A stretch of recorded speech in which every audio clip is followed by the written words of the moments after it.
భాషను బలవంతంగా రుద్దడాన్ని తాను వ్యతిరేకిస్తానని ఉప ముఖ్యమంత్రి పవన్ కళ్యాణ్ స్పష్టం చేశారు. ఓ తమిళ టీవీ ఛానల్ ముఖాముఖిలో పాల్గొన్న పవన్ త్రిభాషా విధానం, లోక్సభ స్థానాల పునర్విభజనపై మాట్లాడారు. త్రిభాషా విధానంలో హిందీనే నేర్చుకోవాలని ఎవరూ చెప్పలేదని, ఎవరి ఇష్టం వారిదన్నారు. మరోవైపు లోక్సభ స్థానాల పునర్విభజనతో నష్టం జరగదని నమ్ముతున్నట్లు పవన్ తెలిపారు. తమిళనాడుకు చెందిన తంతి టీవీ ఛానల్కు ఇచ్చిన ప్రత్యేక ఇంటర్వ్యూలో త్రిభాషా విధానం, లోక్సభ నియోజకవర్గాల పునర్విభజనతో పాటు సమకాలీన రాజకీయాలపై తన అభిప్రాయాలను వెల్లడించారు.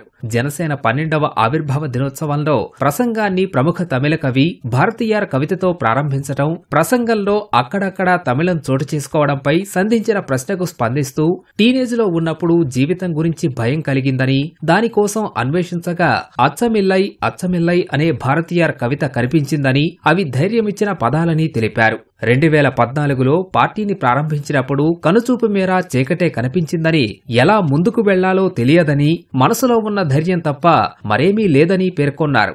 ప్రతి భాషకు గౌరవం ఇవ్వాలన్న పవన్, భాషా సంస్కృతులను గౌరవించడం తన 7 మార్గదర్శకాల్లో ఒకటని తెలిపారు. పార్టీ ఆవిర్భావ దినోత్సవంలో భాషా విధానం గురించి చేసిన ప్రసంగంలో తప్పేముందని ప్రశ్నించారు. ఆంధ్రప్రదేశ్లో 30 తమిళ, 107 ఒరియా, 57 కన్నడ, 5 సంస్కృతం, 400 ఉర్దూ, 37,000కు పైగా తెలుగు మాధ్యమ పాఠశాలలు ఉన్నాయని తెలిపారు. వీటి ఉద్దేశం మాతృభాషలో బేసిక్ ఫౌండేషన్ను సులభంగా అర్థం చేసుకోవడమేనని పేర్కొన్నారు. హిందీ వల్ల తమిళానికి ముప్పు ఉందనే భావన తమిళనాడులో ఉందనే ప్రశ్నకు స్పందిస్తూ ఏ భాషను బలవంతంగా రుద్దకూడదని, అలా జరిగితే తానే వ్యతిరేకిస్తానని తెలిపారు. తమిళం నేర్చుకోవాలని ఎవరూ తనను ఒత్తిడి చేయలేదని, తానే నేర్చుకున్నానని వివరించారు. త్రిభాషా విధానంలో హిందీనే నేర్చుకోవాలని ఎవరూ చెప్పలేదని, అందులో ఐచ్ఛికాలు ఉన్నాయని పవన్ అన్నారు. తాను త్రిభాషా విధానంలో రూపొందించిన వాడినే అని, ఆంగ్లం, తెలుగు, హిందీ తెలుసన్నారు. ఇది తనకు లబ్ధి చేకూర్చిందన్నారు. హిందీని నేర్చుకుని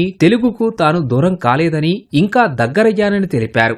ఎక్కడో ఉన్న బ్రిటిష్ వారి ఆంగ్లాన్ని నేర్చుకోవడానికి లేని భయం హిందీని నేర్చుకునేందుకు ఎందుకని ప్రశ్నించారు.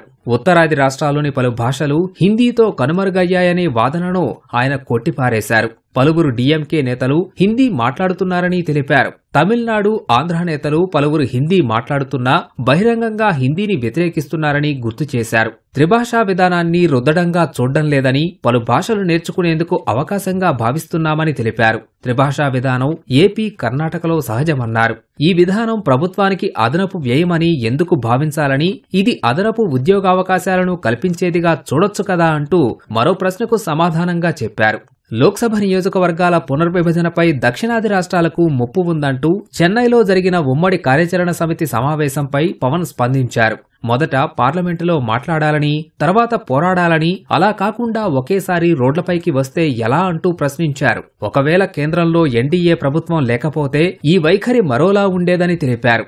లోక్సభలో ప్రాతినిధ్యం తగ్గడాన్ని తాను అంగీకరించనని పేర్కొన్నారు. నియోజకవర్గాల పునర్విభజనతో పార్లమెంటులో ప్రాతినిధ్యం తగ్గదని తాను దృఢంగా నమ్ముతున్నట్లు చెప్పారు. ఆంధ్రప్రదేశ్ను దాటి జనసేన విస్తరించాలని, తమిళనాడుకు మీ భావజాలాన్ని తీసుకెళ్లాలని భావిస్తున్నారా అన్న ప్రశ్నకు తనకు ఆ ఉద్దేశం లేదన్నారు. తమిళనాడులో బీజేపీ ఎదగలదా అని ప్రశ్నించగా, రాజకీయాల్లో ఏదైనా జరగొచ్చని, కాంగ్రెస్ను దక్షిణాదిలో అన్నాదురై ఓడించారని గుర్తు చేశారు.